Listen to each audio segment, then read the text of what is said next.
ଦ୍ୱାରକା ନଗରୀ କେମିତି ସମୁଦ୍ରରେ ବୁଡ଼ିଗଲା। ବନ୍ଧୁଗଣ, ଆପଣମାନେ ଜାଣନ୍ତି ଯେ ଭଗବାନ କୃଷ୍ଣ ମଥୁରାରେ ଜନ୍ମଗ୍ରହଣ କରିଥିଲେ ଓ ଗୋକୁଳରେ ବଢ଼ିଥିଲେ ଏବଂ ଦ୍ୱାରକାରେ ରାଜତ୍ୱ କରିଥିଲେ। ଯେତେବେଳେ ଦ୍ୱାରକାର କଥା ଆସେ, ଆମ ମନରେ କେବଳ ଗୋଟିଏ ପ୍ରଶ୍ନ ଆସେ ଯେ ସ୍ୱୟଂ ଭଗବାନ ଶ୍ରୀକୃଷ୍ଣଙ୍କ ଦ୍ୱାରା ପ୍ରତିଷ୍ଠିତ ଏହି ମହାନ ନଗରୀ କାହିଁକି ସମୁଦ୍ରରେ ବୁଡ଼ିଗଲା। ଏହାପରେ ଭଗବାନ ଶ୍ରୀକୃଷ୍ଣଙ୍କ ଏବଂ ସମ୍ପୂର୍ଣ୍ଣ ଯଦୁବଂଶୀମାନଙ୍କର କ'ଣ ହେଲା। ଆଜିର ପ୍ରସଙ୍ଗରେ ଆମେ ଏହି ପ୍ରଶ୍ନ ଗୁଡ଼ିକର ଉତ୍ତର ଜାଣିବାକୁ ଚେଷ୍ଟା କରିବା। ବନ୍ଧୁଗଣ, ଦ୍ୱାରକା ନଗରୀ ଭଗବାନ ଶ୍ରୀକୃଷ୍ଣଙ୍କ କର୍ମଭୂମି ଭାବରେ ପ୍ରସିଦ୍ଧ।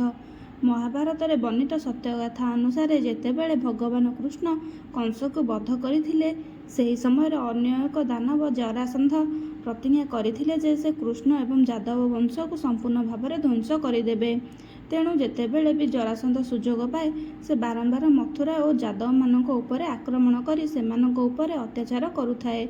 ଏପରି ପରିସ୍ଥିତିରେ ଯାଦବମାନଙ୍କ ସୁରକ୍ଷା ପାଇଁ ଭଗବାନ ଶ୍ରୀକୃଷ୍ଣ ମଥୁରା ତ୍ୟାଗ କରିବାକୁ ଉଚିତ ମନେ କରିଥିଲେ। ସେ ମଥୁରା ଛାଡ଼ି ସମୁଦ୍ର କୂଳରେ ଏକ ସ୍ୱର୍ଣ୍ଣପ୍ରସାଦ ଗଠିତ ଦିବ୍ୟ ନଗରୀ ସ୍ଥାପନ କରିଥିଲେ, ଯାହାର ନାମ ସେ ଦ୍ୱାରକା ରଖିଥିଲେ। ଏଠାକୁ ଆସିବା ପରେ ସେ ତାଙ୍କ ପ୍ରିୟଜନମାନଙ୍କ ସହିତ ଶାନ୍ତିପୂର୍ଣ୍ଣ ଭାବରେ ଜୀବନଯାପନ ଆରମ୍ଭ କରିବାକୁ ଲାଗିଲେ। ଏପରି ସମୟର ଚକ୍ର ବୁଲିବାକୁ ଲାଗିଲା। ପ୍ରାୟ 36 ବର୍ଷ ଧରି ଶ୍ରୀକୃଷ୍ଣ ଏହି ରାଜ୍ୟକୁ ଦକ୍ଷତାର ସହିତ ପରିଚାଳନା କରିବା ପରେ ହଠାତ୍ ଗୋଟିଏ ଦିନ ତାଙ୍କ ମୃତ୍ୟୁ ପରେ ଏହି ଦ୍ୱାରକା ନଗରୀ ମଧ୍ୟ ସମୁଦ୍ରରେ ବୁଡ଼ିଗଲା। ବନ୍ଧୁଗଣ, ପୌରାଣିକ ମତ ଅନୁସାରେ ଏହି ଘଟଣା ସହିତ ଦୁଇଟି ଘଟଣାକ୍ରମ ଜଡ଼ିତ ଥିବା ସୂଚନା ମିଳେ। ପ୍ରଥମଟି ହେଉଛି ମାତା ଗାନ୍ଧାରୀଙ୍କ ଶ୍ରୀକୃଷ୍ଣଙ୍କୁ ଦେଇଥିବା ଅଭିଶାପ ଏବଂ ଦ୍ୱିତୀୟଟି ହେଉଛି ଋଷିମାନଙ୍କ ଦ୍ୱାରା ଶ୍ରୀକୃଷ୍ଣଙ୍କ ପୁତ୍ର ଶାମ୍ଭକୁ ମିଳିଥିବା ଅଭିଶାପ। ମହାଭାରତ ଯୁଦ୍ଧ ଶେଷ ହେବା ପରେ ଯେତେବେଳେ ପାଣ୍ଡବମାନେ ହସ୍ତିନାପୁର ଫେରିଗଲେ, ପ୍ରଥମଟି ସେହି ସମୟର ଘଟଣା। ମହର୍ଷି ବ୍ୟାସଙ୍କ ଶିଷ୍ୟ ସଞ୍ଜୟ ଯାଇ ମହାରାଣୀ ଗାନ୍ଧାରୀଙ୍କୁ କହିଥିଲେ ଯେ ପାଣ୍ଡବମାନେ ସେମାନଙ୍କର ସାଥୀ ଏବଂ ଦ୍ରୌପଦୀଙ୍କ ସହିତ ହସ୍ତିନାପୁର ଫେରି ଆସିଛନ୍ତି। ଏହା ଶୁଣି ଗାନ୍ଧାରୀ ବହୁତ ମାନସିକ ଯନ୍ତ୍ରଣା ପାଇଥିଲେ। ତଥାପି କୌଣସି ପ୍ରକାରେ ସେ ତାଙ୍କ ମନକୁ ନିୟନ୍ତ୍ରଣ କରି ନେଇଥିଲେ। କିନ୍ତୁ ଯେତେବେଳେ ସେ ଜାଣିଲେ ଯେ ଭଗବାନ କୃଷ୍ଣ ମଧ୍ୟ ପାଣ୍ଡବମାନଙ୍କ ସହିତ ଆସିଛନ୍ତି, ସେ ବହୁତ କ୍ରୋଧିତ ହୋଇଗଲେ ଏବଂ ତାଙ୍କ ମନ ପ୍ରତିଶୋଧ ନେବା ପାଇଁ ବ୍ୟାକୁଳ ହୋଇ ଉଠିଲା। କାରଣ ସେ ଜାଣିଥିଲେ ଯେ ପୁରା ମହାଭାରତ ଯୁଦ୍ଧର ମୁଖ୍ୟ ସୂତ୍ରଧାର ହେଉଛନ୍ତି କୃଷ୍ଣ। ସେ ଭରା ସଭା ମଧ୍ୟରେ ଶ୍ରୀକୃଷ୍ଣଙ୍କୁ ଅଭିଶାପ ଦେଇ କହିଲେ ଯେ ଯଦି ମୁଁ ମୋ ହୃଦୟରୁ ଭଗବାନଙ୍କୁ ପୂଜା କରିଛି ଏବଂ ନିଃସ୍ୱାର୍ଥପର ଭାବରେ ପ୍ରତିବ୍ରତା ବ୍ରତର ପାଳନ କରିଛି, ତେବେ ଯେପରି ମୋର ବଂଶ ନଷ୍ଟ ହୋଇଛି, ସେହିପରି ତୁମର ବଂଶ ମଧ୍ୟ ତୁମ ଆଖି ସାମ୍ନାରେ ଧ୍ୱଂସ ହୋଇଯିବ। ତୁମର ମହାନ ନଗରୀ ଦ୍ୱାରକା ତୁମ ସମ୍ମୁଖରେ ସମୁଦ୍ରରେ ବୁଡ଼ିଯିବ। ଗାନ୍ଧାରୀ ଏହା କହିବା ପରେ ଶ୍ରୀକୃଷ୍ଣ ହସି ହସି କହିଲେ, ମାତା, ମୁଁ ଆପଣଙ୍କର ଏହି ଆଶୀର୍ବାଦ ପାଇଁ ଅପେକ୍ଷା କରିଥିଲି। ମୁଁ ଏହାକୁ ଖୁସିରେ ଗ୍ରହଣ କରୁଛି। ଏହାପରେ ସେ ଦ୍ୱାରକା ଅଭିମୁଖେ ଚାଲିଗଲେ। ଠିକ୍ ସେହିପରି ଦ୍ୱିତୀୟ ଘଟଣାଟି ଘଟିଥିଲା, ଯେଉଁ ସମୟରେ ଥରେ ମହର୍ଷି ବିଶ୍ୱାମିତ୍ର, ଦେବର୍ଷି ନାରଦ ଓ ଅନ୍ୟ ଋଷିମାନେ ଦ୍ୱାରକା ଭ୍ରମଣ କରିବାକୁ ଆସିଥିଲେ। ସେହି ସମୟରେ କୃଷ୍ଣଙ୍କ ପୁତ୍ର ଶାମ୍ଭ ତାଙ୍କ ସାଥୀମାନଙ୍କ ସହିତ ସେଠାରେ ଉପସ୍ଥିତ ଥିଲେ।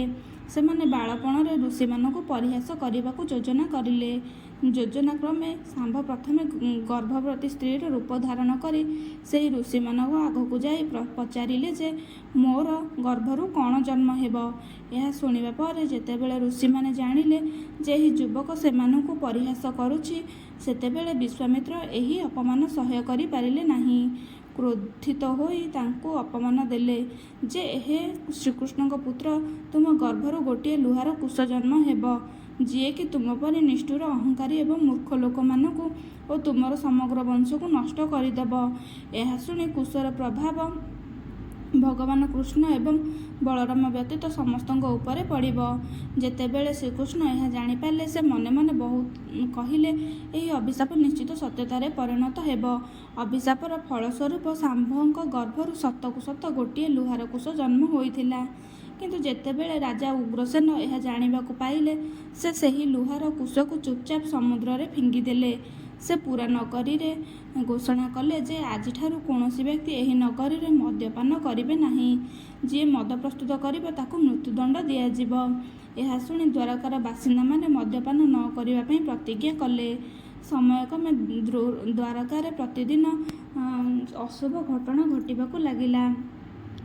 କେତେବେଳେ ପ୍ରବଳ ଝଡ଼ ହେଉଥିଲା ତ କେତେବେଳେ ପ୍ରବଳ ବାତ୍ୟା, ପୁଣି କେତେବେଳେ ଅନ୍ୟ କୌଣସି ଅଘଟଣ। ହଠାତ୍ ସେଠାରେ ମୂଷାମାନଙ୍କ ସଂଖ୍ୟା ଏତେ ବଢ଼ିଗଲା ଯେ ମଣିଷ ଅପେକ୍ଷା ମୂଷା ଅଧିକ ଦେଖାଗଲେ। ସେମାନେ ଶୋଇଥିବା ମଣିଷର କେଶ ଏବଂ ନଖକୁ କାଟିବାକୁ ଲାଗିଲେ। ସାରସ ପେଚା ଭଳି ଓ ଛେଳି ଶୃଗାଳ ଭଳି ରଡ଼ି କରିବାକୁ ଲାଗିଲେ। ସମଗ୍ର ଦ୍ୱାରକା ନଗରରେ ଅଜବ ଅଜବ ଘଟଣା ଘଟିବାକୁ ଲାଗିଲା। ଗାଈ ଗର୍ଭରୁ ଗଧ, କୁକୁର ଗର୍ଭରୁ ବିଲେଇ ଏବଂ ନେଉଳ ଗର୍ଭରୁ ମୂଷାର ଜନ୍ମ ହେବାକୁ ଲାଗିଲା। ଯଦୁବଂଶୀମାନେ ତାମସିକ କ୍ରିୟାରେ ଲିପ୍ତ ହେବାକୁ ଲାଗିଲେ। ତାପରେ ଯେତେବେଳେ ଭଗବାନ ଶ୍ରୀକୃଷ୍ଣ ନଗରରେ ଏହି ଅଶୁଭ ଲକ୍ଷଣ ଦେଖିଲେ, ସେ ଭାବିଲେ ଯେ କୌରବ ମାତା ଗାନ୍ଧାରୀଙ୍କ ଅଭିଶାପ ସତ୍ୟ ହେବାର ସମୟ ଆସିଗଲା। ତାପରେ ଏପରି ଅଘଟଣ ଏବଂ ଆସନ୍ତା 13 ଦିନ ପରେ ଅମାବାସ୍ୟାର ସଂଯୋଗ ଦେଖି ଭଗବାନ ଶ୍ରୀକୃଷ୍ଣ କାଳର ସୂଚନା ସମୟରେ ଚିନ୍ତା କରିବାକୁ ଲାଗିଲେ। ସେ ଦେଖିଲେ ଯେ ମହାଭାରତ ଯୁଦ୍ଧ ସମୟରେ ଯେପରି ପରିସ୍ଥିତି ସୃଷ୍ଟି ହୋଇଥିଲା, ଏହି ସମୟରେ ଦ୍ୱାରକାରେ ମଧ୍ୟ ସମାନ ପରିସ୍ଥିତି ସୃଷ୍ଟି ହୋଇଛି। ଏଣୁ ମାତା ଗାନ୍ଧାରୀଙ୍କ ଅଭିଶାପ ପୂରଣ ହେବା ଲକ୍ଷ୍ୟରେ ସେ ସମସ୍ତ ଯଦୁବଂଶୀମାନଙ୍କୁ ତୀର୍ଥଯାତ୍ରା କରିବାକୁ ନିର୍ଦ୍ଦେଶ ଦେଲେ। ଭଗବାନଙ୍କ ଆଦେଶକ୍ରମେ ସମସ୍ତ ଯଦୁବଂଶୀ ପରିବାରର ସମୁଦ୍ର କୂଳରେ ପ୍ରଭାସ ତୀର୍ଥରେ ଆସି ରହିବାକୁ ଲାଗିଲେ। ପ୍ରଭାସ ତୀର୍ଥରେ ରହୁଥିବା ସମୟରେ ଗୋଟିଏ ଦିନ ଅନ୍ଧଙ୍ଗ ବଂଶ ଏବଂ ବୈଷ୍ଣବ ବଂଶ ପରସ୍ପର ମଧ୍ୟରେ ବାର୍ତ୍ତାଳାପ କରିବା ସମୟରେ ସାତ୍ୟକୀ କ୍ରୋଧିତ ହୋଇ କୃତବର୍ମାଙ୍କୁ ପରିହାସ ଏବଂ ଅସମ୍ମାନ କଲେ। ପ୍ରତି ଉତ୍ତରରେ କୃତବର୍ମା ବି କିଛି କଥା କହିଲେ, ଯାହା ଯୋଗୁଁ ସାତ୍ୟକୀ କ୍ରୋଧ ପଞ୍ଚମ ହୋଇଗଲା ଏବଂ ସେ କୃତବର୍ମାଙ୍କୁ ହତ୍ୟା କଲେ। ଏହାପରେ ଅନ୍ଧଙ୍ଗବଂଶୀମାନେ ସାତ୍ୟକୀଙ୍କୁ ଚାରିପାଖରୁ ଘେରିଯାଇ ଆକ୍ରମଣ କଲେ। ଏହା ଦେଖି ଶ୍ରୀକୃଷ୍ଣଙ୍କ ପୁଅ ପ୍ରଦ୍ୟୁମ୍ନ ତାଙ୍କୁ ସାହାଯ୍ୟ କରିବାକୁ ଦୌଡ଼ିଲେ। ସାତ୍ୟକୀ ଏବଂ ପ୍ରଦ୍ୟୁମ୍ନ ଏକାକୀ ମୋର୍ଚ୍ଚା ପରିଚାଳନା କରିଥିଲେ, କିନ୍ତୁ ବହୁ ସଂଖ୍ୟକ ଅନ୍ଧଙ୍ଗବଂଶୀ ଥିବାରୁ ତାଙ୍କୁ ପରାଜୟର ସମ୍ମୁଖୀନ ହେବାକୁ ପଡ଼ିଲା ଏବଂ ଶେଷରେ ସେମାନଙ୍କର ମୃତ୍ୟୁ ହୋଇଥିଲା। ଭଗବାନ ଶ୍ରୀକୃଷ୍ଣ ତାଙ୍କ ପୁଅମାନଙ୍କ ମୃତ୍ୟୁରେ ବହୁତ ଦୁଃଖିତ ହୋଇଗଲେ। ତାଙ୍କରି ସାମ୍ନାରେ ଅନ୍ୟ ପୁତ୍ରମାନେ ମଧ୍ୟ ମୃତ୍ୟୁବରଣ କରିଲେ। ଏହା ଦେଖି ପ୍ରଭୁ କ୍ରୋଧିତ ହୋଇ ମୁଠାଏ ଘାସ ଉପାଡ଼ି ଧରିଲେ। ସେହି ଘାସ ଦେଖୁ ଦେଖୁ କୃଷ୍ଣଙ୍କ ହାତରେ ଲୁହାର କୁଶରେ ପରିଣତ ହୋଇଗଲା। ବନ୍ଧୁଗଣ, ପୂର୍ବରୁ ଋଷିମାନଙ୍କ ଦ୍ୱାରା ଦିଆଯାଇଥିବା ଅଭିଶାପ ଯୋଗୁଁ ଏପରି ଘଟୁଥିଲା। ଶ୍ରୀକୃଷ୍ଣ ନିଜର ଭୟଙ୍କର ରୂପ ଦେଖାଇଲେ ଏବଂ ସେ ସମସ୍ତ ଅନ୍ଧଙ୍ଗବଂଶୀକୁ ବଧ କଲେ। ଏହିପରି ଲୁହା କୁଶରେ ସମସ୍ତ ଯଦୁବଂଶୀ ଶେଷରେ ନିଜ ନିଜ ଭିତରେ ମରାମରି ହୋଇ ମରିଗଲେ। କେବଳ ବଳରାମ, ଶ୍ରୀକୃଷ୍ଣ ଏବଂ ତାଙ୍କର ସାରଥୀ ଦାରୁକ ରହିଗଲେ।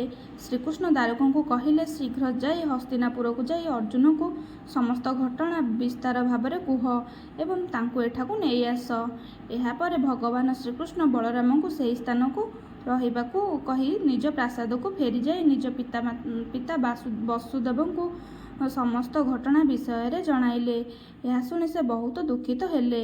ଭଗବାନ ଶ୍ରୀକୃଷ୍ଣ ତାଙ୍କ ପିତାଙ୍କୁ କହିଲେ, ପିତାଶ୍ରୀ, ଯେ ପର୍ଯ୍ୟନ୍ତ ଅର୍ଜୁନ ଆସିନାହାନ୍ତି ସେ ପର୍ଯ୍ୟନ୍ତ ଏଠାକାର ମହିଳାମାନଙ୍କୁ ସୁରକ୍ଷା ଦେବା ଦାୟିତ୍ୱ ଆପଣଙ୍କ ଉପରେ ରହିଲା। ଭ୍ରାତା ବଳରାମ ଜଙ୍ଗଲରେ ମୋ ପାଇଁ ଅପେକ୍ଷା କରିଛନ୍ତି। ମୁଁ ତାଙ୍କ ପାଖକୁ ଯାଉଛି। ନଗରର ମହିଳାମାନେ ଭୟ ଏବଂ ଆତୁରରେ ଚିତ୍କାର କରି କାନ୍ଦିବାକୁ ଲାଗିଲେ। ଏପରି ପରିସ୍ଥିତିରେ ଶ୍ରୀକୃଷ୍ଣ ମହିଳାମାନଙ୍କୁ ସାନ୍ତ୍ୱନା ଦେଇ କହିଲେ, ଚିନ୍ତା କର ନାହିଁ, ଅର୍ଜୁନ ଆସୁଛନ୍ତି ଏବଂ ତୁମମାନଙ୍କ ଯତ୍ନ ନେବେ। ଏହା କହି ଶ୍ରୀକୃଷ୍ଣ ଜଙ୍ଗଲ ଆଡ଼କୁ ଚାଲିଗଲେ। ଜଙ୍ଗଲରେ ପହଞ୍ଚିବା ପରେ ସେ ଦେଖିଲେ ଯେ ଭଗବାନ ବଳରାମ ମଧ୍ୟ ଧ୍ୟାନରେ ବସିଛନ୍ତି। ହଠାତ୍ ବଳରାମଙ୍କ ମୁଖରୁ ଏକ ଧଳା ରଙ୍ଗର ସର୍ପ ବାହାରି ସମୁଦ୍ର ଆଡ଼କୁ ଚାଲିଗଲା। ବନ୍ଧୁଗଣ, ସେ ସାଧାରଣ ସର୍ପ ନଥିଲା, କାରଣ ତାର 1000 ମୁଣ୍ଡ ଥିଲା। ଏବଂ ଏତିକି ନୁହେଁ, ଶେଷନାଗ ନିଜେ ସମୁଦ୍ରରେ ଦେଖାଦେଲେ ଏବଂ ତାଙ୍କୁ ସ୍ୱାଗତ କଲେ। କିଛି ସମୟ ମଧ୍ୟରେ ଭଗବାନ ବଳରାମ ମଧ୍ୟ ଶରୀର ତ୍ୟାଗ କଲେ। ବର୍ତ୍ତମାନ ଭଗବାନ ଶ୍ରୀକୃଷ୍ଣ ସେଠାରେ ଏକା ବୁଲି ବୁଲି ଗାନ୍ଧାରୀଙ୍କ ଅଭିଶାପ ବିଷୟରେ ଚିନ୍ତା କରିବାକୁ ଲାଗିଲେ। ଶେଷରେ ସେହି ଅଭିଶାପକୁ ସମ୍ମାନ ଜଣାଇ ନିଜ ଇନ୍ଦ୍ରିୟଙ୍କୁ ନିୟନ୍ତ୍ରଣ କରି ଯୋଗନିଦ୍ରା ଅବସ୍ଥାରେ ଭୂମିରେ ଶୋଇପଡ଼ିଲେ। ଏହି ସମୟରେ ଜରା ନାମକ ଜଣେ ଶିକାରୀ ନିଜ ଶିକାର ଖୋଜି ସେଠାରେ ପହଞ୍ଚିଲା। ଦୂରରୁ ଶ୍ରୀକୃଷ୍ଣଙ୍କୁ ଦେଖି ସେ ଭାବିଲା ସେଠାରେ ଏକ ହରିଣ ଅଛି ଏବଂ ସେ ତା ଉପରେ ତୀର ମାରିଲା। କିନ୍ତୁ ଯେତେବେଳେ ସେ ପାଖକୁ ଗଲା, ସତ୍ୟ କ'ଣ ଜାଣି ନିଜକୁ ବିଶ୍ୱାସ କରିପାରିଲାନି, କାରଣ ସେ ତାର ତୀର ହରିଣକୁ ନୁହଁ, ସ୍ୱୟଂ ଭଗବାନ ଶ୍ରୀକୃଷ୍ଣଙ୍କୁ ଲାଗିଥିଲା। ଏହା ଦେଖି ସେ ବହୁତ ଅନୁତାପ କରି ମୁଣ୍ଡ ପିଟି କାନ୍ଦିବାକୁ ଲାଗିଲା। ଭଗବାନ ଶିକାରୀକୁ ଆଶ୍ୱାସନା ଦେଲେ ଏବଂ ପରମଧାମକୁ ଚାଲିଗଲେ, ଯେଉଁଠାରେ ଦେବତା ଓ ମୁନି ଋଷିମାନେ ମହା ଆଡ଼ମ୍ବରରେ ପ୍ରଭୁଙ୍କୁ ସ୍ୱାଗତ କଲେ। ସେପଟେ ଦାରକ ହସ୍ତିନାପୁରରେ ଯାଇ ପାଣ୍ଡବମାନଙ୍କୁ ସମଗ୍ର ଘଟଣା ବିଷୟରେ ଜଣାଇଲେ।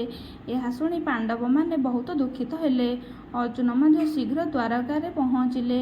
ସେଠାକାର ପରିସ୍ଥିତି ଦେଖି ସେ ବହୁତ ଦୁଃଖିତ ହୋଇଗଲେ। ଯେତେବେଳେ ଶ୍ରୀକୃଷ୍ଣଙ୍କର ରାଣୀମାନେ ଅର୍ଜୁନଙ୍କୁ ଦେଖିଲେ, ସେମାନେ ନିଜ କୋହକୁ ସମ୍ଭାଳି ପାରିଲେ ନାହିଁ ଏବଂ ସେମାନଙ୍କ ଆଖିରୁ ଅନବରତ ଅଶ୍ରୁ ବୋହି ଚାଲିଲା। ଏହି ଦୃଶ୍ୟ ଦେଖି ଅର୍ଜୁନଙ୍କ ଆଖି ମଧ୍ୟ ଅଶ୍ରୁରେ ଭରିଗଲା। ସେଠାକାର ସମଗ୍ର ପରିବେଶ ଶୋକାକୁଳ ହୋଇଗଲା। ବାସୁଦେବ ସେଠାରେ ଉପସ୍ଥିତ ଥିଲେ। ସେ ଅର୍ଜୁନଙ୍କୁ ଶ୍ରୀକୃଷ୍ଣଙ୍କ ବାର୍ତ୍ତା କହିଲେ ଯେ ଦ୍ୱାରକା ନଗରୀ ସମୁଦ୍ରରେ ବୁଡ଼ିବାକୁ ଯାଉଛି, ତେଣୁ ତୁମେ ନଗରବାସୀଙ୍କୁ ଏକ ନିରାପଦ ସ୍ଥାନକୁ ନେଇଯାଅ।